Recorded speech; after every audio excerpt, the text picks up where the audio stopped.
PTI के 28 MNA टूट चुके हैं। ज़राए का दावा है कि 17 अरकान नून लीग के साथ, 8 पीपल्स पार्टी के साथ और 3 अरकान जेयूआई के साथ हैं, जबकि पीटीआई के 3 विफाकी वज़रा का सरप्राइज़ भी तैयार है। मुसलसल बदलती सियासी सूरत हाल पर बात करने के लिए हमारे साथ मौजूद हैं सीनियर एनालिस्ट नजम सेठी साहब और उनसे जानते हैं कि उनकी चिड़िया इस सूरत हाल पर क्या कहती है। सेठी साहब, बहुत शुक्रिया आपके वक्त का। सर, क्या लगता है आपको, हुकूमत के पास क्या ऑप्शन बचे हैं? इमरान खान साहब को क्या मुस्ताफ़ी हो जाना चाहिए या भी कोई ऐसा तुरब का पता उनके पास है जो वो संभाले बैठे हैं? इस वक्त आपके कहने के मुताबिक 200 से ज़्यादा लोग अपोजिशन के साथ हैं और जैसे ही परवेज इलाही साहब और एमक्यूएम वाले वो अनाउंस करते हैं तो ये 220 और इससे ऊपर चले जाएंगे। तो ये तो एक स्ट्रेट फॉरवर्ड सी कैलकुलेशन है। अदम एतमाद कामयाब हो गया है। अब सूरत हाल ये है कि हुकूमत की पहले भी ये कोशिश थी, अभी भी ये कोशिश है किसी तरीके से इसको नाकाम बनाया जाए। नाकाम बनाया नहीं जा सकता आइन के मुताबिक, मगर मेरा अपना ये ख्याल है कि खान साहब इस वक्त आइन की धज्जियां उड़ाने के लिए तैयारियां कर रहे हैं और ये मामला बिल्कुल हो सकता है कि वो ऐसा कोई कदम उठाएं जो गैर आइनी हो और उसको फिर चैलेंज करना पड़े और वो चैलेंज सुप्रीम कोर्ट में हो। तो ये अगर ऐसी सूरत हाल होती है तो फिर तशद्दुद का भी इम्कान है, लड़ाई झगड़े और अदालतों में घूमने का भी इम्कान है और ज्यादा इंस्टेबिलिटी होगी। मगर इसका कोई फर्क नहीं पड़ेगा। खान साहब अब सरवाइव नहीं कर सकते। पाकिस्तान की आवाम पहले ही उनके खिलाफ हुई हुई है।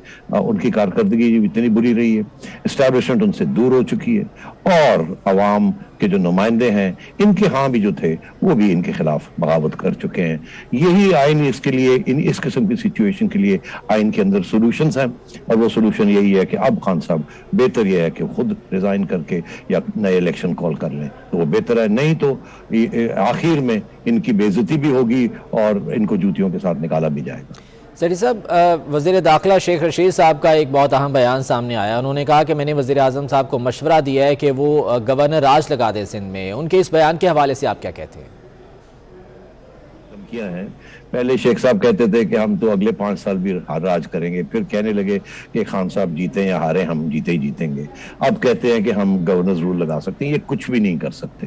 ये गवर्नर्स रूल लगा तो सकते हैं मगर उसकी अहमियत कोई नहीं है। उसकी वजह यह है कि कानून के मुताबिक जो प्रोविंशियल असेंबली है उसका साथ लेना पड़ेगा, उससे रेजोल्यूशन लेना पड़ेगा।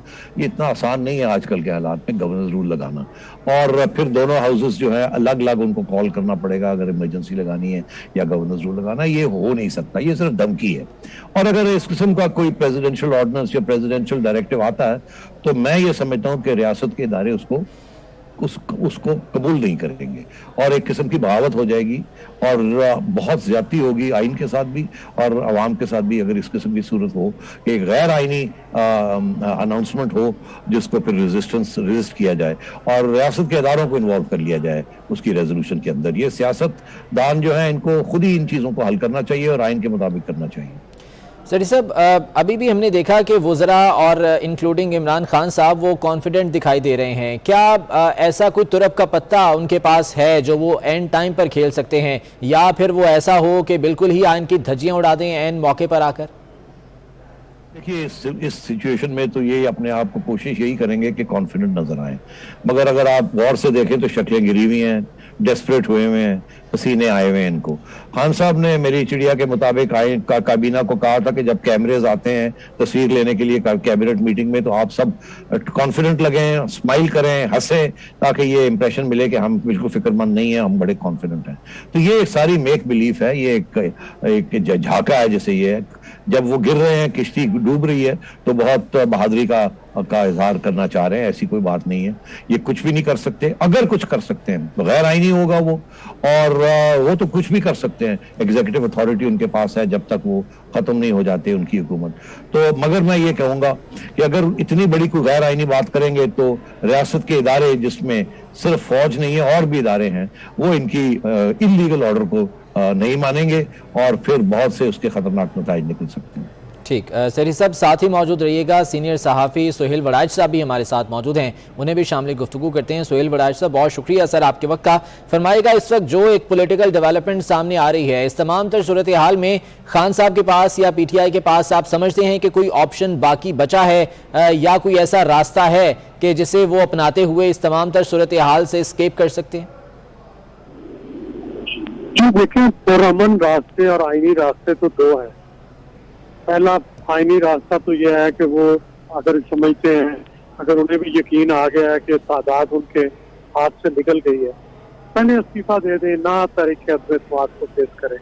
दूसरा तरीका है कि तहम्मुल से, बर्दाश्त से असम्बली में जाएं या असम्बली में ना जाएं, तरीके अद्वैतवाद को पेश करें, वोटिंग हो लेने दें और फिर उसका नतीजा आ लेने दें।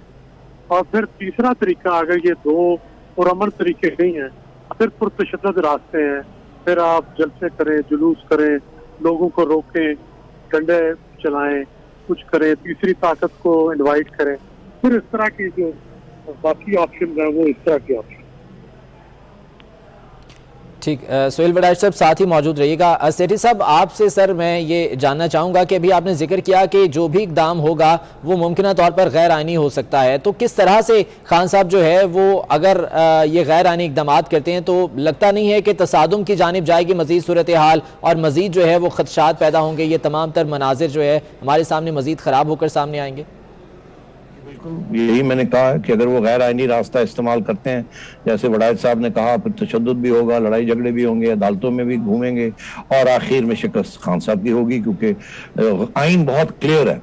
या वो खुद रिजाइन कर दें, उन्हें नजर आ रहा है कि अब उनके साथ उनकी पार्टी नहीं रही, आधी पार्टी भाग रही है, छोड़ रही है और अपोजिशन स्ट्रांग है, और आइन का यही तकाजा है कि या वो खुद रिजाइन कर दें या फिर वो वोट ऑफ नो कॉन्फिडेंस को चैलेंज जो आया है उसको सामना करें, और अगर वो हारते हैं तो उसके बाद वो फारिग हो जाएं और दूसरा प्राइम मिनिस्टर कोई हाउस सेलेक्ट कर ले।